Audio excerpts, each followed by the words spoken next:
আসসালামু আলাইকুম এভরিওয়ান, কেমন আছেন? আশা করি ভালো আছেন। আলহামদুলিল্লাহ আমিও ভালো আছি। আজকে ভিন্ন রকম ভাবে একটা ডিম রান্না করব। ডিমটা কিভাবে রান্না করতেছে আপনাদের সাথে শেয়ার করব। তো বোনেরা, কড়াইটা গরম হয়ে গেছে, তেলটা দিয়ে দিচ্ছি।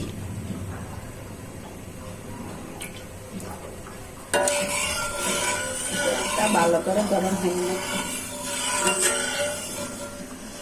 তেলটা গরম হয়ে গেছে, পেঁয়াজগুলো দিয়ে দিচ্ছি। আর এইভাবে ডিমটা রান্না করলে একটু বেশি করে পেঁয়াজ লাগে। একটা মজাদার ডিম রান্না করবো আজকে। তো পেঁয়াজটা ভালো করে ভাজা হয়ে যায়।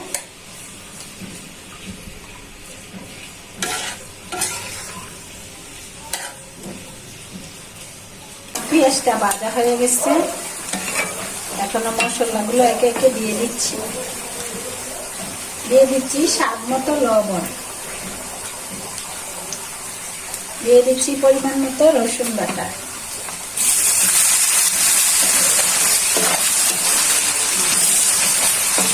একে একে সবগুলো মশলা দিয়ে দিচ্ছি।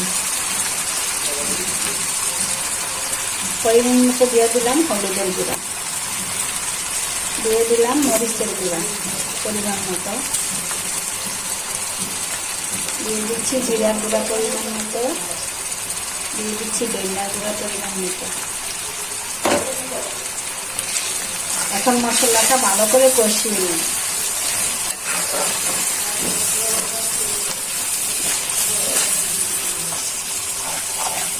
বোনেরা, মশলাটা ভালো করে কষানো হয়ে গেছে, প্লাস ভুনাও হয়ে গেছে। এখন দিয়ে দিচ্ছি ঝোল।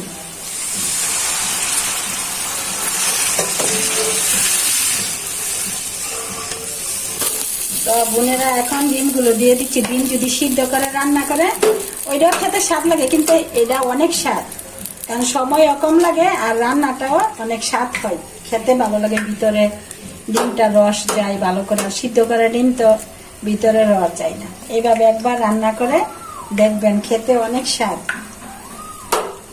আর অতি সহজে রান্নাটা করা যায়।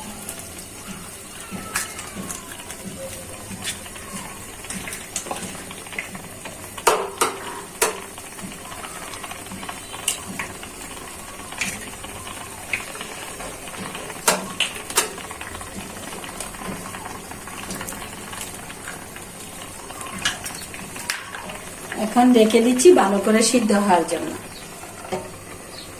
দেখি বোনেরা কিরকম হয়েছে। ও, কি সুন্দর হয়েছে ডিমটা। আর এরকম ভাবে ডিমটা রান্না করলে স্বাদও হয় বেশি আর সময়ও কম লাগে। এই যে দেখুন, সিদ্ধ হয়ে গেছে সুন্দর মতো। এখন উঠে দিচ্ছি, এই যে মাছের পিসের মতো সুন্দর মতো সিদ্ধ হয়ে গেছে। তো এরকম ভাবে বোনেরা খেয়ে দেখবেন, একবার অনেক স্বাদ। এটা একটা ভিন্নভাবে রান্না আর কি। আর এই রান্নাটা অনেক স্বাদ লাগে, সময়ও কম, খেতেও স্বাদ লাগে। তো বোনেরা, ভালো থাকবেন, সুস্থ থাকবেন। আমার ভিডিওগুলো বেশি বেশি দেখবেন, লাইক করবেন, কমেন্ট করবেন, আমার পাশে থেকে সাপোর্ট করবেন। আল্লাহ হাফেজ।